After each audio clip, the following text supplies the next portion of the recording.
From the Cronkite studios in downtown Phoenix, this is Cronkite News. I'll move it out of committee, but I will only be comfortable moving on the floor until the FBI has done more investigation than they have already. Brett Kavanaugh's Supreme Court nomination moves through committee, but not before Arizona Senator Jeff Flake pitched a last-minute deal with the Democrats. In Phoenix, some of the candidates for mayor met with a multicultural group of voters with an eye toward unifying the city. Plus, money from the federal land and water conservation goes toward things like Arizona Park upkeep and expansion, but it's set to expire on Sunday. Cronkite News starts now. Good evening and welcome to Cronkite News on Arizona PBS. I'm Gabriella Becerra. And I'm Andre Sims. Thank you for joining us. In another momentous day in the Senate Judiciary Committee, Arizona Senator Jeff Flake cast a pivotal yes vote for Supreme Court nominee Brett Kavanaugh, but not before pitching a last-minute deal with the Democrats to delay the final confirmation vote in the full Senate to allow for an FBI investigation into sexual assault claims against Kavanaugh.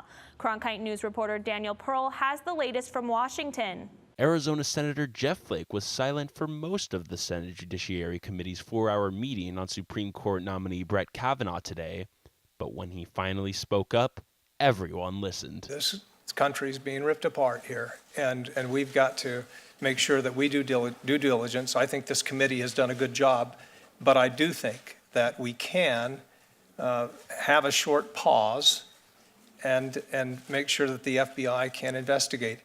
The short pause that Flake is calling for is a week, during which the FBI will look into allegations that Kavanaugh sexually assaulted girls he went to high school and college with. Democrats had been demanding a delay in the nomination until such an investigation could be done, something Republican leaders had rejected as a political stalling tactic. Flake said this morning that he planned to support Kavanaugh, but his surprise decision to approve Kavanaugh, with a caveat, was praised by Democrats on the Judiciary Committee. I just want to thank my friend and colleague, Senator Flake, and thank you for giving us the time today to have a conversation. The deal followed hours of side conversations between Flake and committee Democrats, while some Republicans are calling Flake's last-minute deal with Democrats a grotesque carnival. Senator Lindsey Graham, one of Kavanaugh's most ardent supporters in yesterday's hearings, said he was not angry. So I think what Jeff is trying to do is end this the best he possibly can, to accommodate some people on the other side and to, bring the committee together if possible. So this is democracy. Am I mad at Jeff? No. Am I in a different place? Yes. Flake and others on the committee made clear that they cannot force a probe or a delay in the vote, but they can withhold final approval for Kavanaugh if Senate leaders do not go along, and the loss of even one GOP vote would be enough to sink him. The White House issued a statement later in the day saying President Trump had ordered an FBI investigation that would be limited in scope and wrap up at the end of the week. In Washington, Daniel Pearl, Cronkite News. The heated arguments about the treatment of sexual assault victims also have reached Arizona. Today, protesters gathered outside of Senator Flake's office in Phoenix, and Cronkite News reporter John Cardinale was there. A somber and mostly silent demonstration by protesters standing in solidarity with Dr. Christine Blasey Ford outside of Senator Jeff Flake's office. But some of the reasons behind this particular protest are much bigger than Flake's Kavanaugh decision. I am a victim of sexual violence on more than one occasion. Dawn Farley wants anyone who has been sexually abused to open up. And I want all women to stand up with us and revolt against this disgusting behavior against us. We don't deserve this. We are strong people. Women are not the only ones who have gathered out here today. Men are also out here protesting to show their support. As a father, I believe I should be here. A little upset that there's not more fathers or brothers here. That upsets me a little bit. We need to stick up for our wives, our daughters, our mothers, all women. The protesters, who call themselves the Handmaids, say they have been demonstrating here in shifts for more than 24 hours straight. For survivors all over the world, myself included, my fellow handmaids, Arizonans, Americans, and all over this globe, we see you, we hear you, and we believe you. You don't have to carry the memories all by yourself. There's too many of us who understand your story and will love you and support you through this. Just give us a chance. Give yourself freedom. In Phoenix, John Cardinelli, Cronkite News. The ongoing conversation on reporting sexual assault allegations and the impact on high-profile political appointments is spilling over into Arizona classrooms. Reporter Tanaya Williamson talked with a few teachers in training about what students are learning. It is so relevant in our society today because of the Me Too movements and that kind of stuff that's going on. Ashley Van Horn is a sophomore at the Mary Lou Fulton Teachers College at Arizona State University, who believes that issues surrounding Brett Kavanaugh need to be addressed. It's not necessarily being downplayed, but I think it should be heard more by the students, at least here, because it's not being discussed in any of our classes right now. Sexual assault is a difficult conversation for many to have. However, some students still believe that the conversation should take place in the classroom. Last semester after the Parkland shooting, we had a lot of conversations about how to talk to your class about tragedy and that kind of stuff.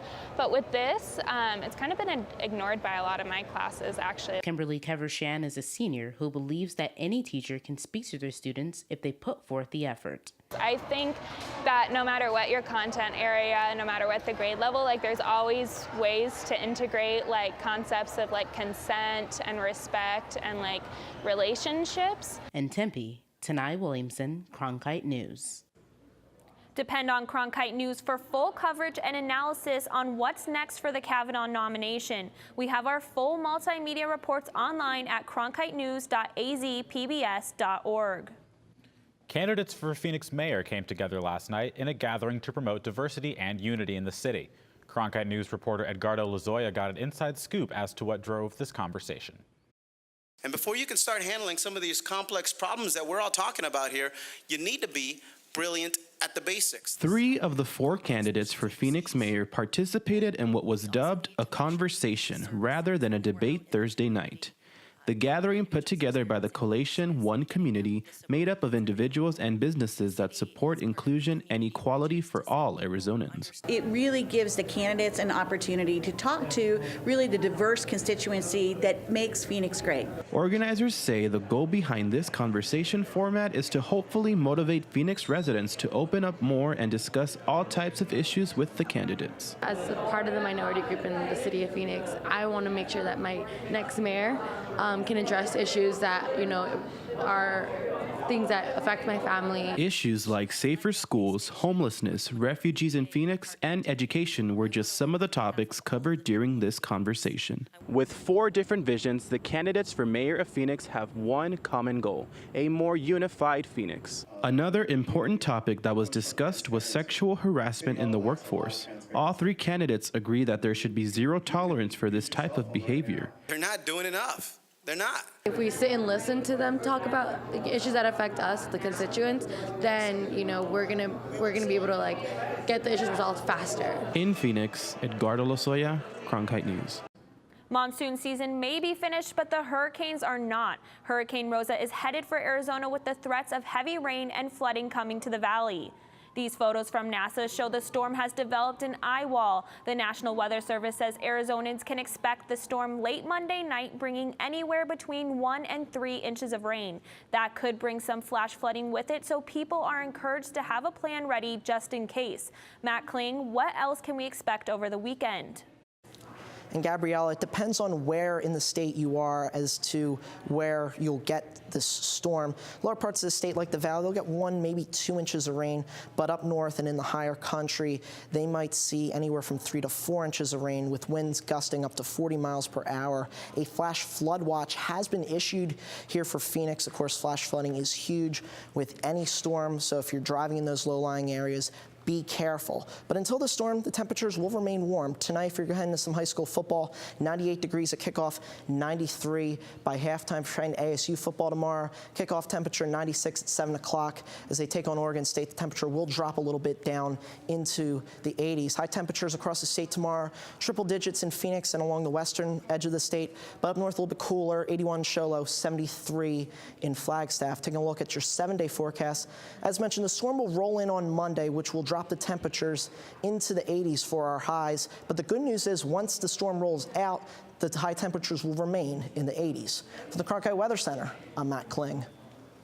Arizona has received nearly $235 million over the past 50 years from what's called the Land and Water Conservation Fund. But the deadline for the fund's renewal is this Sunday. Cronkite News reporter Jordan Daphnis is tracking the possible impact on Arizona's recreational areas. Money from the Land and Water Conservation Fund is used for things like renovation and expansion. It even affects parks and recreational facilities inside Maricopa County. The sights, the sounds, the joy it can bring. Richard Bruner just recently moved to Arizona. For him, hiking the trails of Lost Dutchman State Park is a chance to connect with nature. It's amazing out here. You know, if you give yourself time to look around and to feel, you can, when you get higher up, you can hear the wind blow. When there's nobody around, there's no sounds. The Land and Water Conservation Fund was established in 1965 to provide funding to state parks like Lost Dutchman. But you don't have to go far to see the fund at work. For example, El Dorado Park in Scottsdale. LWCF funded to build this lake, and this lake is stocked with fish, which allows people to have a community fishing opportunity and brings another dynamic to a park. The fund even goes towards recreational facilities like Tempe Sports Complex.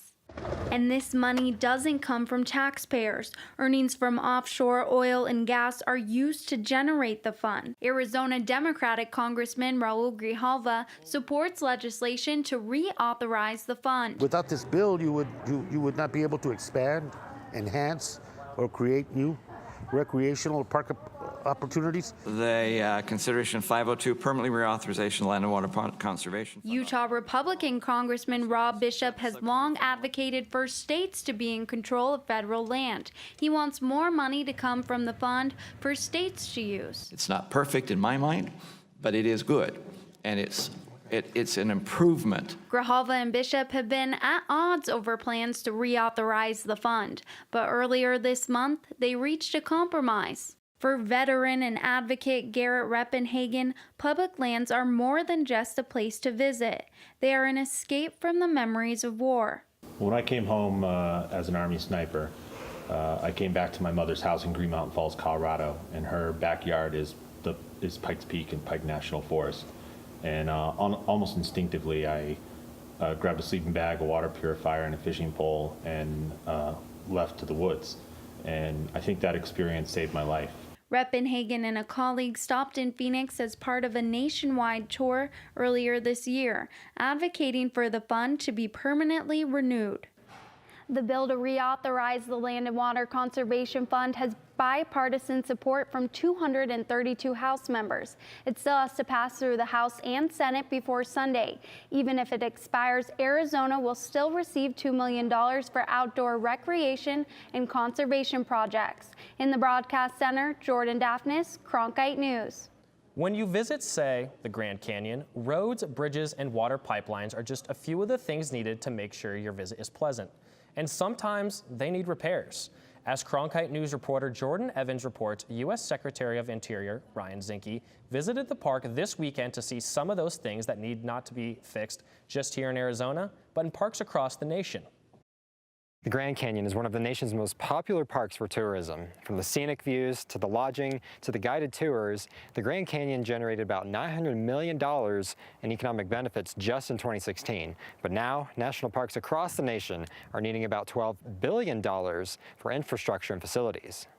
With 330 million visitors to our park system, 7 million visitors here, our parks are being loved to death. Secretary of Interior Ryan Zinke took a bus along the south rim of the Grand Canyon Saturday. He stopped to see some of the areas that need to be fixed. Those include historic cabins and a water treatment plant, as well as the Trans-Canyon Pipeline. It's time for America to step up and let's rebuild our parks to make sure we have the same experience for the next generation. Here at the Grand Canyon, this park needs about $330 million to fix maintenance that's been deferred. That's only a small part of the nearly $12 billion needed to repair all of the national parks. Deferred maintenance is maintenance that hasn't happened to buildings, assets, roads, utilities that needs to be done, but because of various reasons, whether it's budget or time, hasn't happened, and it leaves buildings and assets in poor condition. The opportunity we have today is funding that may come our way and be able to raise the profile of that topic and fund those projects that need to be done. That funding could come through competing plans in Congress, which would provide billions of dollars to the National Park Service to make repairs. National parks in Arizona alone need $531 million. California needs the most at $1.8 billion. So one way to help curb that demand is for the community to get involved. I heard that number and I was shocked. I was like, wow, like this is why volunteers come. This is a perfect opportunity. We need volunteers to come out and do things like this and to help lower our backlog maintenance. And it's things like painting a building or fixing a fence, just little things like that that anyone can come out and do. But volunteers are only part of the solution. Some projects need paid contractors and engineers. So one plan currently in the U.S. Senate would develop federal lands for all sources of energy. That has some people concerned about the negative environmental impacts and accusing Zinke of supporting corporate interests. Most of what he's done is undermining, public lands and being on the side of oil and, extractive industries. So I think, there needs to be more done to be protecting these lands and not to be selling them out for profit. But Zinke disagrees. Money coming from renewable or non-renewable energy developed on federal lands would go a long way to taking care of long overdue maintenance projects. The underlying proposition is this: if you're going to create wealth and energy on public lands, then I think you also have an obligation to fund our public lands in perpetuity. A new bill is aiming to provide research funding for a disease that rises from the soil. Cronkite News reporter Cammie Clark explains how the bill will help Arizona take the next steps in finding a cure for valley fever. The new legislation would give $40 million to research for valley fever vaccine. But the vaccine may come for your pet before it is available to you. Congressman David Schweikert says that the Forward Act of 2018 could advance research in valley fever if passes Congress. It creates a focus and resources to actually take on valley fever for those of us here in Arizona. But the second thing, it also has this really interesting technology of how we capture data to actually head towards building that vaccine and new drug treatments. Schweikert says Arizona and other states could receive $40 million in matching funds over 5 years for research into fungal diseases like valley fever. Another $5 million could be authorized to establish a blockchain pilot program to enable clinical research for valley fever. It's this orphan disease that much of the rest of the country has never heard of, doesn't care about.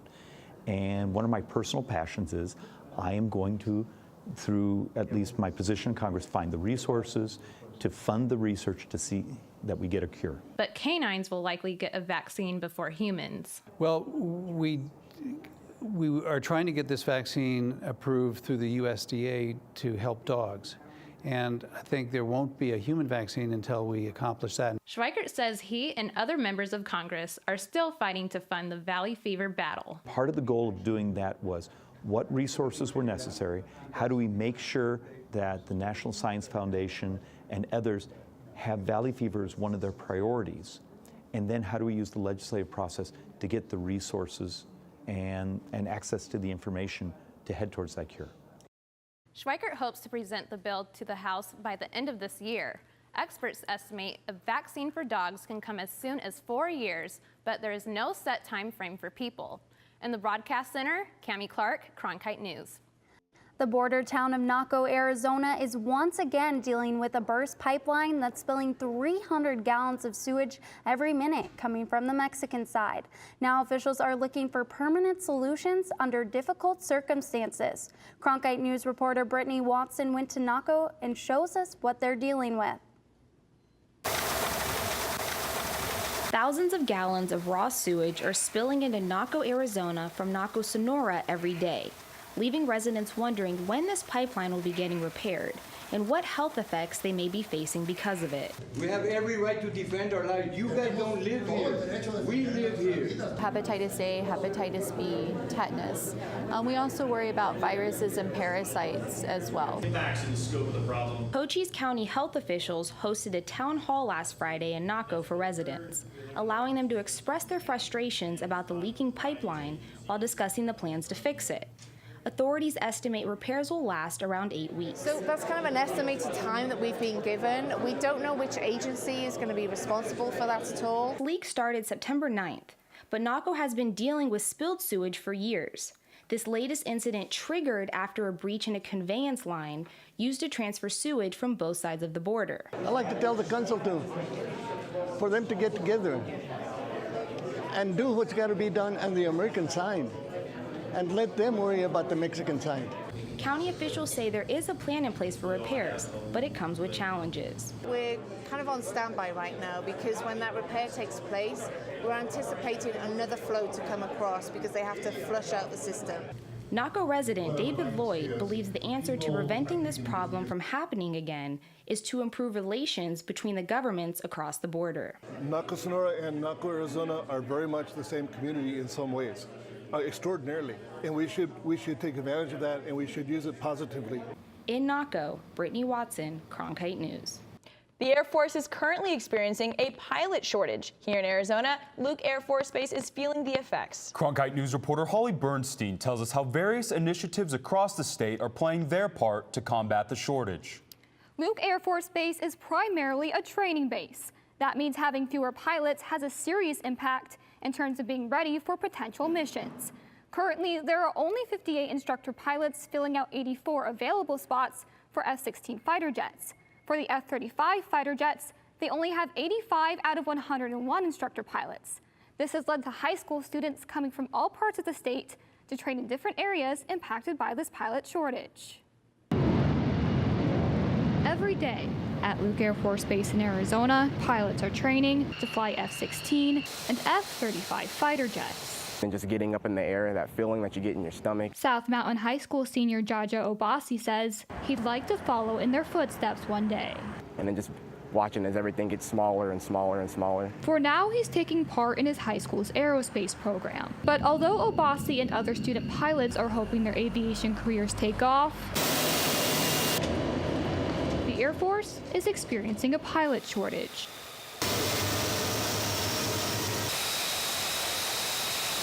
At Luke Air Force Base, which is mainly a training base, the primary concern is staffing instructor pilots. Air Force officials say that after 8 to 10 years, pilots in training often leave, looking for better ways to balance their work and family life. Right now, we don't have enough of certain types of pilots to actually account for all the jobs that we need to do in the Air Force. So those can be anything from here in the front line of actually flying aircraft all the way to kind of the staff jobs that require pilot knowledge as a background to be able to do the job. He also says another cause of the pilot shortage is aircraft availability, with maintenance playing a big role. That's because the number of pilots that can train depends on the number of aircraft available. 2 hours away, in Tucson, Arizona, high school students are learning those skills. Students involved in the Southern Arizona Teen Aviation Program are involved in all parts of building an airplane, including this fuselage. Anybody who's going to fly, if they work on this airplane, will learn all about the intricacies of what makes an airplane go. I mean, I think we're trying to give the kids an opportunity to get their hands on an airplane, see what an airplane's like, fly in an airplane, work with an airplane, build an airplane. Andriata says one way the Air Force is looking to produce more pilots is by increasing efficiency in training. Where we can decrease the course length, but not decrease the quality of the product that we're sending out there. So that's how we produce more. Obasi says he loves aviation because there's lots of experiences you can have within the field. We need more pilots. It's definitely something that can't be overlooked. It's a fun field. By 2024, Air Force officials say their goal is to have all positions manned at 95%. For fighter pilot positions, the year they are looking at is 2029. Holly Bernstein, Cronkite News. Hot Shots are known as an elite team of firefighters, but now an upstart league hopes the name will also evoke a new football team. The Arizona Hot Shots of the Alliance of American Football League begin to play next year, and Cronkite News reporter Matt Lively spoke to team executives today. 19 Granite Mountain hotshots lost their lives in the Yarnell Hill fire southwest of Prescott in 2013, the most firefighters to die in a single incident in the United States since 9/11. So the name hotshots has special meaning for Arizonans. Carl Gerke, a planning specialist with the Arizona Department of Forestry and Fire Management, thinks giving the name hotshots to a football team can help shine a spotlight on those who risk their lives fighting wildfires. I mean, it would be cool if they, offered actual shot crews to come down and, some of the sidelines or do something like that, participate in some of the activities. That would be neat. It's good that they named them after some firefighters, remember the Yarnell 19, things like that. Team President Scott Burbaker said that while no partnership exists yet between the hotshot firefighters and the football team, he hopes to put something together soon. These guys are kind of the Navy SEALs of firefighters. So over the coming months, we will engage with them and their support groups, et cetera, and find ways, the best and most appropriate ways to partner with them. The Alliance of American Football owns all 8 teams in the league. The AAF developed and tested each team's name before informing team executives over the last 2 weeks. Arizona General Manager Phil Savage said he thinks naming the Arizona franchise the Hotshots is a great way to honor the firefighting heroes. Bravery, courage, skill, teamwork. I mean, they're all things that carry over from what the real hotshots do versus those that are football hotshot. What an honor and what a tribute it is to these 100 elite units of firefighters across the country and then obviously here in Arizona. Cronkite News spoke with fire department chiefs in both Prescott and Yarnell. Prescott Chief Dennis Light said they weren't consulted about the team name, but he said as long as they use hotshots in an honoring and respectful way, he won't take any offense. Yarnell Chief Ben Palm told us that he hopes the team isn't attempting to make profits off the hotshots, but does not directly oppose the name. In the broadcast center, Matt Lively, Cronkite News.